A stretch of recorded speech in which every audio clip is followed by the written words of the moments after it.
أعوذ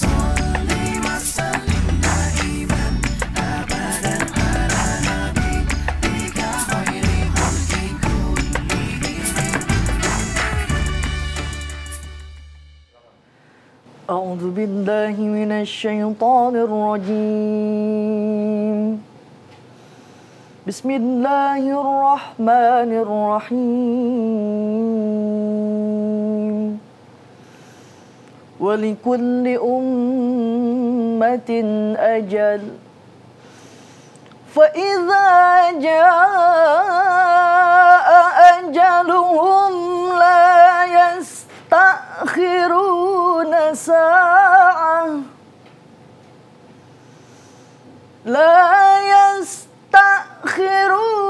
ساعة ولا يستقدمون.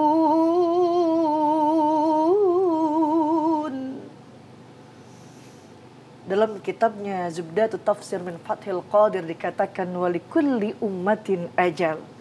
Tiap-tiap umat mempunyai batas waktu, yakni waktu dengan batas tertentu yang mereka akan dimatikan.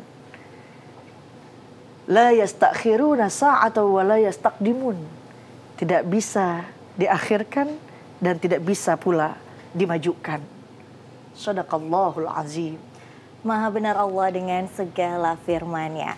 Assalamualaikum warahmatullahi wabarakatuh. Waalaikumsalam warahmatullahi wabarakatuh. Alhamdulillah, tadi kita sudah mengawali Cahaya Pagi dengan pembacaan lantunan ayat suci Al-Quran, yaitu surat Al-A'raf ayat 34 yang langsung dibacakan oleh Ustazah Teteh Liza Aziza. Assalamualaikum Teh. Waalaikumsalam. Gimana keadaannya, sehat? Alhamdulillah sehat. Jadi bikin kita ceria, semangat. Insya Allah. Teh duduk dulu ya Teh, duduk sini. Yuk. Dan alhamdulillahnya Teh, seperti biasa kita nggak berdua aja, tapi udah ada ibu-ibu di depan kita nih. Assalamualaikum ibu-ibu. Waalaikumsalam warahmatullahi wabarakatuh. Dari mana nih? Udah pada cakep-cakep banget ya pagi-pagi. Dari Masjid Taklim An-Nur Condet. Dari Majelis Taklim An-Nur Condet. Alhamdulillah, tadi kan kita baru mendengarkan lantunan ayat suci Al-Quran, yaitu surat Al-A'raf ayat 34 dan juga arti. Jadi langsung yuk ibu-ibu sama-sama kita dengarkan tausiyah. Lanjutkan Teh, silahkan. Baik, bismillahirrahmanirrahim. Alhamdulillah wassalatu wassalamu ala rasulillah wa ba'd. Pemirsa Cahaya Pagi yang dirahmati oleh Allah Subhanahu wa taala, Allah telah menetapkan ajal dan umur hambanya dalam catatan malaikat. Apabila seorang hamba senang bersilaturahmi, maka akan ditambah pada catatan tersebut. Jika ia melakukan amalan yang menyebabkan umurnya berkurang, maka akan dikurangkan dari catatan yang telah tertulis juga. Dalam hal ini Rasulullah SAW menegaskan sesungguhnya Adam alaihi salam ketika meminta kepada Allah agar diperlihatkan kepadanya wajah-wajah para nabi dari keturunannya, maka Allah pun memperlihatkannya. Kemudian dia melihat seorang laki-laki yang memiliki cahaya. Adam bertanya, "Ya Rabb, siapakah ini?" Allah menjawab, "Anakmu, Daud alaihissalam." Lalu Adam bertanya lagi, "Berapa umurnya?" Dijawab, "Umurnya 40 tahun." Adam bertanya lagi, "Lalu berapa umur saya?" Allah menjawab, 1000 tahun. Adam berkata, "Saya berikan 60 tahun umur saya kepadanya." Maka ditulis dalam kitab itu dan disaksikan oleh para malaikat. Nah, ketika akan meninggal dunia, Adam berkata, "Umur saya masih tersisa 60 tahun. Malaikat menjawab, "Kamu telah memberikannya kepada anakmu, Daud." Lalu Adam mengingkarinya dan dikeluarkanlah kitab tadi. Nah, ada catatannya. Nabi Muhammad pun berkata, Adam telah lupa, maka anak cucu keturunannya pun punya sifat lupa. Adam telah mengingkari, maka anak dan keturunannya pun punya sifat mengingkari. Dalam hadis riwayat At-Tirmizi. Jadi oleh karenanya Amirul Mukminin Umar bin Khattab pernah mohon kepada Allah Subhanahu wa taala, "Ya Allah, jika Engkau telah menulis bahwa aku termasuk orang yang sengsara, maka hapuskanlah. Dan tulislah aku sebagai orang yang berbahagia. Karena Engkau menghapus apa yang Engkau kehendaki dan Engkau juga menetapkan apa yang Engkau kehendaki." Jadi hakikat silaturahim, Rasulullah SAW bersabda, "Tahukah kalian tentang sesuatu yang paling cepat mendatangkan kebaikan ataupun keburukan?" Nah, sesuatu yang paling cepat mendatangkan kebaikan, sabda Rasul, adalah balasan pahala bagi orang yang berbuat baik, menghubungkan tali silaturahmi. Sedangkan yang paling cepat mendatangkan keburukan ialah balasan siksaan bagi orang yang berbuat jahat dan yang memutuskan tali silaturahmi. Dalam hadis riwayat Ibnu Majah. Jadi yang disebut bersilaturahmi itu bukanlah seseorang yang membalas kebaikan atau kunjungan atau pemberian orang lain. Nah, melainkan bersilaturahmi itu ialah menyambungkan apa-apa yang telah putus. Dalam hadis riwayat Bukhari itu dikatakan seperti itu. Jadi bukannya kita tenteng bawa makanan ke rumah orang itu bersilaturahmi, bukan. Tapi silaturahmi itu adalah menyambungkan sesuatu yang sebelumnya pernah terputus.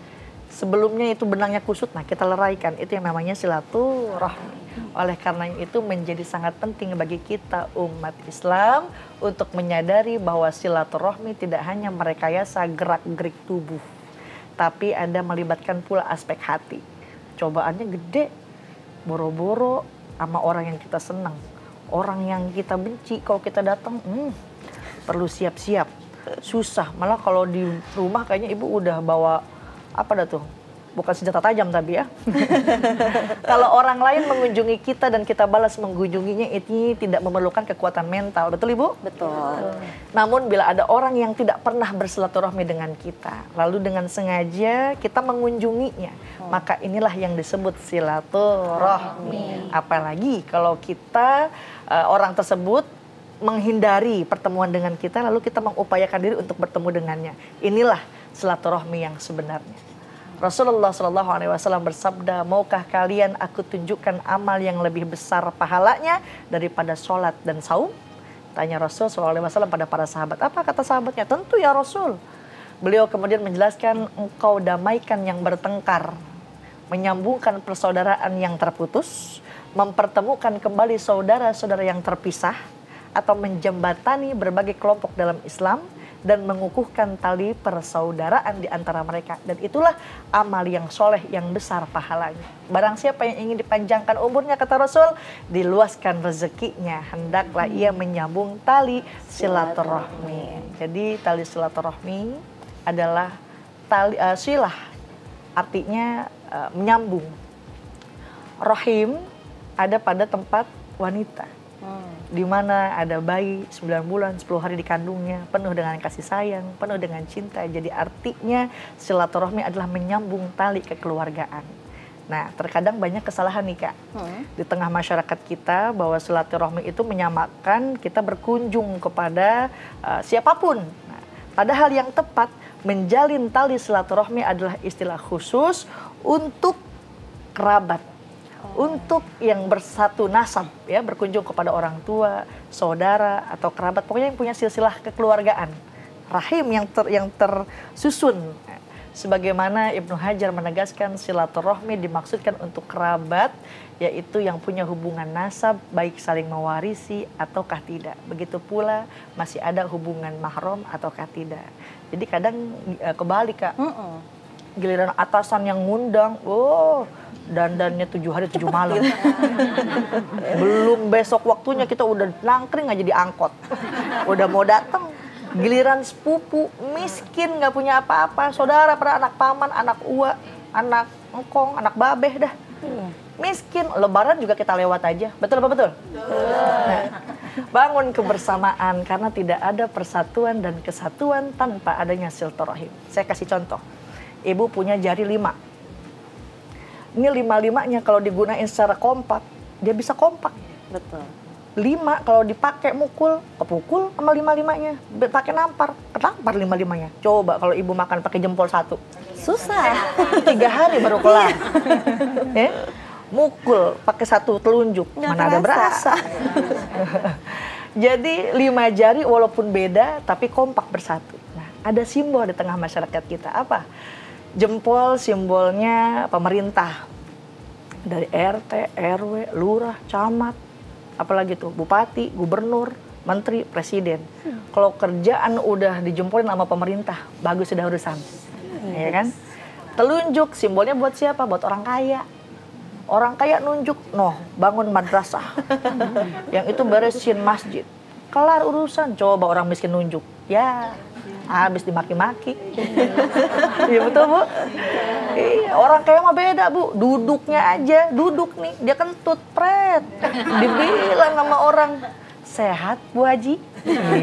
Coba orang miskin kentut sembarangan, dikata kagak ada banget, gitu kan. Jadi tengah simbolnya buat siapa? Buat guru, buat TNI, buat aparatur pemerintah yang lain, netral, nggak kemana-mana. Jari manis buat siapa? Buat anak muda. Pakai cincin nikahnya, dipakai cincin tunangannya, itu buat jari manis. Buat kelingking buat siapa? Buat perempuan. Ini jangan sembarangan, kecil-kecil antep. Pakai kelingking, ngupil bisa. Mohon maaf, ngorek bisa. Coba kalau ngupil pakai jempol. Susah. Tapi hati-hati, namanya jari ada lawannya Kak. Kelingking sama jempol, kalau sweet siapa yang kalah? Jempol. Begitu pula jabatan, disodorin perempuan, kalah jabatan. Disuruh korupsi, nurut, gara-gara perempuan. Tapi kalau kelingking, sweet sama telunjuk, kalah kelingking. Makanya kalau perempuan ketemu sama orang kaya dikasih duit, udah diem aja udah. Udah, betul apa Bu? Betul Bu. Bukan matre, bukan, tapi emang udah bawaan lahir. Perempuan itu Kak bawa 3 bawaan katanya. Yang pertama cemburuan, yang kedua ambekan, yang ketiga mata duitan. Ibu-ibu langsung ngaku loh, iya gitu. Iya. Kalau cemburuan diajarin sama ustazahnya. Kalau ngambekan diajarin sama gurunya. Kalau mata duitan susah, siapa yang mau ngajarin? Naluri ya Bu. Makanya pemirsa Cahaya Pagi khususnya bapak-bapak cari istri yang pintar nyari duit. Nah, tapi saking kepintarannya, bapak nyembunyiin duit di mana juga kecari aja sama ibu-ibu. Makanya emang ibu-ibu pintar banget nyari duitnya, Masya Allah. Pemirsa Cahaya Pagi dimanapun Anda berada, jika menyambung tali silaturahim merupakan sebuah perbuatan yang dianjurkan oleh syara, maka sebaliknya syara melarang perbuatan untuk memutus tali silaturahmi terhadap keluarga, terhadap kerabat. Bahkan perbuatan ini tergolong dosa yang besar. Pertanyaannya, kapan seseorang bisa dikategorikan atau dikatakan ia memutus tali silaturahim dengan kerabatnya? Para ulama berbeda pendapat nih Bu. Ada yang mengatakan, Imam Ibnu Hajar Al-Haytami, beliau berpendapat bahwa memutus tali silaturahim adalah dengan memutus kebiasaan baik yang terbiasa dilakukan sebelumnya dengan para kerabat tanpa adanya uzur. Biasanya nih lebaran sekarang kita ke rumah engkong, habis rumah engkong ke rumah buyut, di rumah buyut ke rumah bau. Nah, tahun depannya kita nggak ngelakuin hal itu. Nah, itu sama dengan memutus tali silaturahim karena tanpa adanya uzur. Kalau sekarang mungkin ya ada uzur karena nggak boleh kerumunan kan? Masa pandemi. Masa pandemi.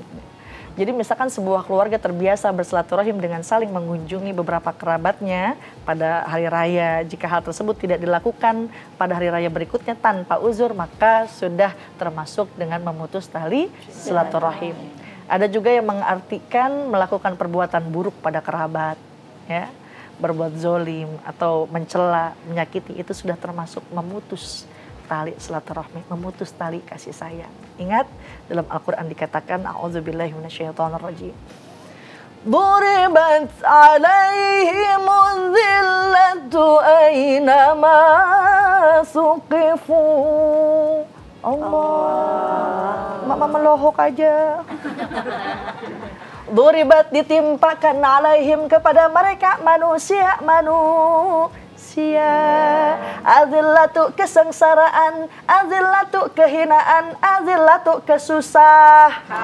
Aina masukifu dimanapun tempat tinggalnya, tinggi rendah apapun jabatannya, illa bihablim minallah, kecuali orang yang menjaga hubungan baik kepada Allah. Wa hablim minannas, dan menjaga hubungan baik dengan sesama manusia. Nah, oleh karenanya kata Allah dalam Al-Quran, nggak mau bersilaturahmi atau berbuat baik kepada orang lain akan ditimpakan kesusahan. Kita kalau bukan sama tetangga, siapa yang mau nolongin? Betul. Kalau sama saudara, siapa yang mau ngaku? Nah, makanya hati-hati kukuhkanlah tali silaturahmi agar tetap kita mendapatkan tempat di surganya Allah Subhanahu wa taala karena sebab kita menyambung tali persaudaraan. Allah taala a'lam. Masya Allah. Jadi ternyata sebegitu pentingnya menyambung tali silaturahmi ya Kak, dan juga manfaatnya nih luar biasa banget. Nah sekarang ibu-ibu ada yang mau nanya nggak? Ada. Semangat banget. Siapa yang mau nanya? Oh sini Bu, silahkan Bu, maju boleh. Hati-hati. Oke, dengan Ibu siapa Ibu? Assalamualaikum warahmatullahi wabarakatuh. Waalaikumsalam warahmatullahi wabarakatuh. Saya Bu Vera, kepo dong Teh. Boleh, apa tuh? Ini ada seorang yang suka minjemin uang. Nah pas dia ditagih tapi selalu pergi terus, nggak ada gitu. Apakah itu disebut memutuskan tali silaturahmi? Oke, baik. Ibu jangan sambil kayak mau nangis gitu, Bu, sedih banget Bu. Udah Bu, silakan Bu. Assalamualaikum warahmatullahi wabarakatuh. Waalaikumsalam warahmatullahi wabarakatuh. Silakan. Kayak sedih banget ya tadi nanyanya ya. Iya. Silakan tadi Ibu jawab. siapa ini? Ibu Vera. Ibu Vera. Oke, baik. Ibu Vera nih orangnya baik banget, minjemin uang, tapi yang minjem kagak tahu diri. Kabur. Sebelum minjem, Masya Allah dipujinya bagikan langit dan rembulan, tapi pas sekalinya ditagih, wah hilang tanpa kabar. Jadi bagaimanakah, apakah orang tersebut termasuk memutus tali silaturahmi? Dalam hadis riwayat Bukhari dikatakan, man akhadha amwalan nas yuridu adaha ada Allahu anhu. Barang siapa yang mengambil harta manusia yakni berhutang lalu ia niat untuk melunasinya, maka Allah akan membantu untuk melunasinya. Akan tetapi barang siapa yang berhutang dengan niat ingin merugikannya, membawa kabur, malah mau hilang tanpa kabar, maka kata hadis Nabi, Allah akan membinasakannya. Jadi hutang adalah pemutus silaturahmi yang paling tajam. Ketika jatuh waktu harus membayar, berat banget rasanya. Besok lagi aja dah. Habis besok, minggu depan aja deh. Minggu depan malah cepet banget. Entar ada lebaran tahun depan. Nah, kadang mengingkari janji malah jadi amnesia. Malah kalau bisa nembus ke dasar bumi, wush, dia hilang. Bisa aja begitu tuh ya. Jadi artinya orang tersebut bisa dikategorikan sebagai orang yang memutus tali persaudaraan, memutus tali kasih sayang. Maka yang berhutang dan menjauhi bisa dikategorikan orang yang memutus tali silaturahmi. Ingat Rasulullah SAW mengatakan tidak akan masuk surga. Nauzubillah. Semua pengen masuk surga? Pengen. Tapi kata Rasul tidak akan masuk surga orang yang memutuskan tali silaturahmi. Dalam hadis riwayat Bukhari dan Muslim. Jadi ibu-ibu yang pada punya utang cepet-cepet lunasin dah. Takutnya, curhat banget, bayar kayaknya tuh. Punya utang, ya emang bener mesti dibayar. Betul. Jangan sampai kita malah jadi memutus tali silaturahmi dengan orang tersebut. Jangan sampai gara-gara uang 500.000, 1 juta bisa sampai membuat kita jauh daripada surga. Nauzubillah. Oleh karenanya tunaikan hak-hak itu, jangan sampai kita berdosa, dapat dosa memutus tali silaturahmi, dapat dosa membawa kabur orang lain, ya, membawa kabur harta orang lain maksudnya. Kalau kabur orang lain mah ya kayak di sinetron. Allah taala a'lam. Begitu Ibu Vera. Oke. Insya Allah ya Bu, semoga nanti yang memang berhutang sama Ibu cepet bayar, doain aja. Insya Allah juga Ibu, kalau semakin sabar dapat pahala ya Teh, bener ya Teh ya? Insya Allah. Nah Teh, ini selain tadi Ibu yang ada di studio ini juga ada pemirsa Cahaya Pagi melalui Instagram sudah bertanya. Mari kita lihat. Sebentar, siapakah penanya kita? Nah ini ada yang nanya, Teh kepo dong Teh. Apa tuh? Katanya gini, apakah memblokir teman di media sosial termasuk memutus tali silaturahmi? Nah ini kekinian banget nih, bener-bener. Masya Allah. Gimana tuh Teh? Ini dari siapa dan nih ya? Nggak ada bacaannya Teh. Teh. Di sono, kalau kita di sini aja dah. Apakah memblokir teman di media sosial termasuk memutus tali silaturahmi? Nah, sekarang ada istilahnya blokir. Iya.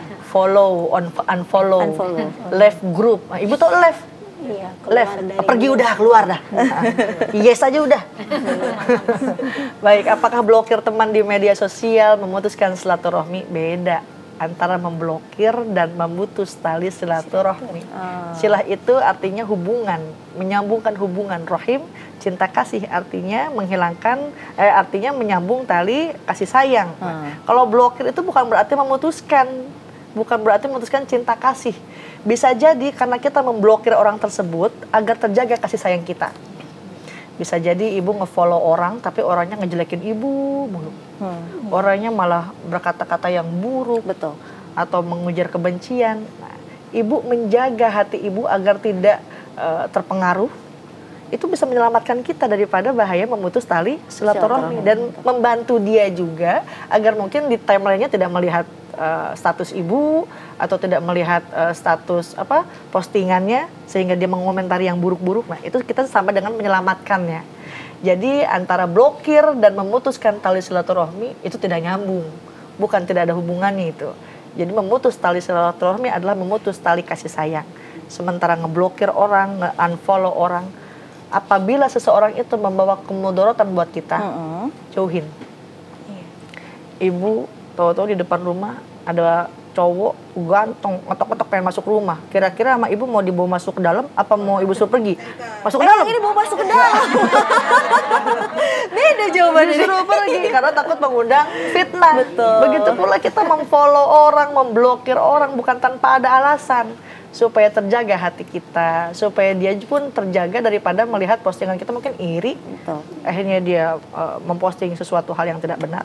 Jadi ngeblokir atau nge-unfollow bukan berarti memutus tali kasih sayang, tali silaturahmi. Wallahu ta'ala a'lam. Seperti itu. Teh sekarang saya deh Teh yang nanya nih Teh. Apa tuh Kak? Jadi misalnya kayak gini kan ada nih Teh banyak orang tua mungkin saking keselnya sama anak, ibu-ibu jangan sampai kayak gitu ya Bu. Punya anak, anaknya durhaka. Masya Allah. Sampai orang tuanya bilang udahlah saya mendingan gak punya anak kayak kamu. Nah, anaknya dosa gak Teh? Kira-kira kayak gitu. Gimana tuh Teh? Banyak ini. Ini kadang sering banget kita lihat di sinetron-sinetron. Kamu bukan anakku lagi. Atau kamu bukan orang tuaku lagi. Ya kan? Ibu hebat banget kayaknya pada apa sinetron. Ya, pernah kita mendengar marahnya seorang ayah atau seorang anak. Sikap seperti ini umumnya dipicu dari sifat emosi dan egoisme yang bergejolak. Ingat, Islam melarang keras akan hal ini. Dan para ulama sepakat akan pentingnya tali kekeluargaan dan menilai pengingkaran terhadapnya sebagai perbuatan dosa. Hadratus Syekh Muhammad Hashim Asy'ari mengarang kitabnya yang menjelaskan tentang larangan memutus hubungan mahram, kerabat dan persaudaraan. Beliau mengutip salah satu ayat dalam Al-Quran surah Muhammad ayat ke-22 dan 23 yang artinya, maka apakah kiranya jika kamu berkuasa kamu akan membuat kerusakan di muka bumi dan memutuskan hubungan kekeluargaan. Mereka itulah orang-orang yang dilaknati Allah dan ditulikkan telinganya mereka dan dibutakan penglihatan mereka. Na'udzubillahi min dzalik. Jadi hidup itu memang banyak kejutan dan terkadang tak mengenakan. Begitupun dalam keluarga. Sikap yang harus kita ambil adalah tetap berpikir jernih, tidak gegabah, sehingga terputusnya silaturahmi di dalam keluarga. Apalagi yang namanya orang tua. Orang tua itu kalau kata orang kampung saya matil bahasanya, ucapannya. Ya, ucapannya orang tua itu doa. Jadi hati-hati sebagai orang tua. Kalau kesel sama anak, doain. Kesel banget sama anak, saya doain jadi orang kaya. Jangan kan malah maju, sebaliknya. Seperti Al-Imam Sudes yang kita kenal di Masjidil Haram, itu bisa jadi imam Masjidil Haram karena doa ibunya.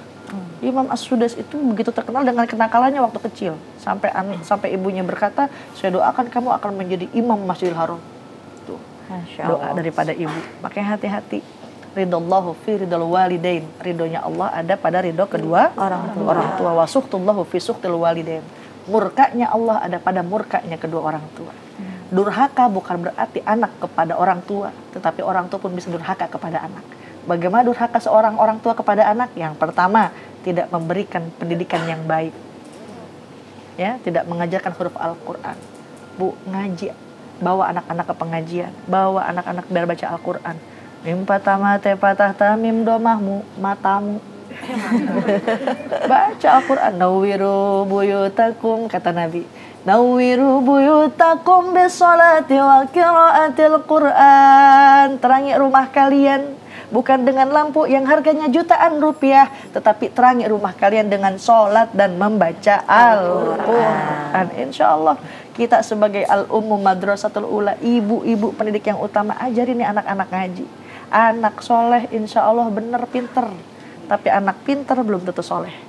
Anak pinter ngerjain mulu, orang kepinter saking pinteran, mak bapaknya masih ada, tanahnya dijual kata di warisan. Ya, belum tanah engkongnya belah sono digusur karena masalah saking pinternya nih anak. Makanya didiklah anak-anak kita agar tidak bersikap durhaka. Ya, ajarkan mereka Al-Quran, berikan pendidikan yang baik, kasih nama yang bagus. Ya, kadang kasih nama sembarangan aja, kasih nama linglung. Anak keder mau jadinya. Bingung aja kasih nama yang baik. Bawa ke pengajian, Masya Allah, simpan ke pengajian, reg-reg hati bu, anak bisa ngaji. Suami usaha, kita doa sama Allah, Robbana hablana, ini Atina. Udah lapar ya kayaknya. Robbana hablana min azwajina wa dzurriyyatina qurrata a'yun. Ya Allah, mintakanlah doa anak yang soleh-solehah, menjadi zuriyah yang thayyibah, jadi cahaya mata bagi keluarganya. Insya Allah anak soleh, orang tua reg-reg hati, tidak ada itu istilahnya namanya pemutus tali silaturahmi. Wallahu taala a'lam. Tapi kayak gini teh, kadang-kadang nih ya, justru tuh dari lingkaran keluarga ini yang membuat kita jadi nggak nyaman. Misalnya, ini nih kadang-kadang kalau misalnya kita lebaran, silaturahmi ke rumah saudara, sering banget tuh dapat pertanyaan-pertanyaan yang bikin pusing di kepala. Betul. Kapan nikah? Kalau udah nikah ditanya, kapan punya anak? Kalau udah punya anak ditanya lagi, kapan nambah lagi gitu. Terus jadi bawaannya pengen mendingan gak usah silaturahmi dah. Nah, Betul. gimana tuh teh? Iya, jadi emang kadang suka bikin kesel hati. Iya. Baru kita mau lebaran, jadi gedek lagi hati. Ingat hati-hati ya, intisari yang diperintahkan silaturahim pada dasarnya adalah untuk menghindari dari permusuhan. Bukti dari tujuan utama ini adalah karena adanya larangan untuk berbuat perpecahan. Sebagaimana Allah katakan, wa'tasimu bihablillahi jami'a wa la tafarraqu. Berpegang teguhlah kalian dengan tali agama Allah seluruhnya. Ya, dan janganlah kalian saling bercerai-berai. Jadi silaturahmi bukan berbuat baik kepada yang baik, akan tetapi tetap menyambung tali yang sebelumnya rumit. Urusan kita sama Allah, gugurkan kewajiban kita sama Allah. Kita menyambung tali silaturahmi. Adapun orang tersebut menyakiti kita, urusan dia sama Allah. Cuek aja udah. Belum tentu dia ketus dalam hatinya benci sama kita. Atau kitanya aja kali yang baper. Aduh, ngomongin kita mulu sih. Kok dia ngeliatin dari atas sampai bawah. Jangan sampai kita berburuk sangka kepada orang tersebut. Tapi apabila memang bisa menjengkelkan hati kita, jengah dengan pertanyaan-pertanyaan tersebut, kapan nikah? Dan nikah kapan, punya anak? Ini yang nanya tantenya, apa neneknya, atau saudaranya yang lain dah. Katanya lagi, emak, orang udah pada ke kuburan, emak kapan ke kuburan? Nah, dibalikin juga orang pada langsung diam ya. Jadi hati-hati, hindarkanlah kalau memang itu membuat jengah. Cukup kita menghindarinya. Cukuplah kita datang, senyum, menyapa sekedarnya. Dia udah mulai ngoceh nih, udah kita pergi dah. Ya, yang penting urusan kita sama Allah, kita wajibkan kita apa yang perlu kita lakukan, yaitu menjalin tali silaturahmi. Urusan dia mau ngomong yang jelek, mau gibahin kita di belakang, nah urusan dia sama Allah. Lebih baik kita yang diuji daripada kita yang nguji. Diuji dapat pahala, betul nggak? Betul. Tapi kalau orang yang nguji, nah bisa jadi tuh orang dapat dosa. Karena orang tersebut bisa zolim menguji kita. Tapi kalau kita sabar, maka kata Allah balasannya adalah mala ainun ra'at, sesuatu yang belum pernah dilihat oleh mata, wala uzunun sami'at, sesuatu yang belum pernah didengar oleh telinga, yaitu nikmatnya surga. Allah ta'ala alam. Nah, jadi teh kalau misalnya disimpulkan nih, kira-kira kapan seseorang itu bisa disebut memutus tali silaturahmi teh? Baik, tadi sudah dikatakan dalam beberapa pendapat ulama bahwa orang yang biasanya menjalin tali silaturahmi, contoh lebaran, rutin tuh dilakukan. Lebaran tahun depannya tidak ia lakukan dan tanpa adanya uzur, maka ulama mengatakan itu sudah termasuk memutus tali silaturahmi. Ya. Yang keduanya bisa dikatakan orang yang memutus tali silaturahmi adalah orang yang melakukan kezoliman, keburukan kepada kita. itu termasuk orang yang memutus tali silaturahmi. Termasuk orang yang berhutang tadi. Dia menghindar, tidak mau menunaikan kewajibannya, dia memutuskan hubungan dengan kita. Nah, itu sudah termasuk memutus tali silaturahmi. Hati-hati, kata Allah dalam Al-Quran, orang yang memutus tali silaturahmi maka ia dalam laknat Allah. Di telinganya sama Allah. Ibarat kalau kata-kata dibudekin, matanya dibutain, ya. Kalau bukan sama keluarga, sama tetangga, sama kerabat, mau sama siapa lagi kita ditolongin. Ya, jadi berbuat baik sama sesama, tetaplah menjalin tali silaturahmi agar kita menjadi pribadi yang baik di sisi Allah Subhanahu wa taala. Amin ya rabbal alamin. Masya Allah, ini benar-benar jadi karena pentingnya tali silaturahmi, mari sama-sama yang kemarin merasa nih sudah memutuskan tali silaturahmi, yuk sekarang udah zamannya semakin canggih, tinggal menghubungi aja, handphonenya masing-masing dipegang, langsung menghubungi orang-orang terdekat kita. Dan tanpa terasa, kita juga sudah di penghujung acara. Terima kasih ibu-ibu yang ada di studio, dan terima kasih juga untuk pemirsa Cahaya Pagi yang sudah menyaksikan kita dari rumah. Jangan lupa untuk terus memfollow Instagramnya Cahaya Pagi dan juga Instagram Magazine Trans 7. Dan jangan lupa terus menyaksikan program Cahaya Pagi di waktu dan jam yang sama. Saya Reni Risti dan juga Teteh Liza Aziza pamit undur diri. Wassalamualaikum warahmatullahi wabarakatuh. Waalaikumsalam warahmatullahi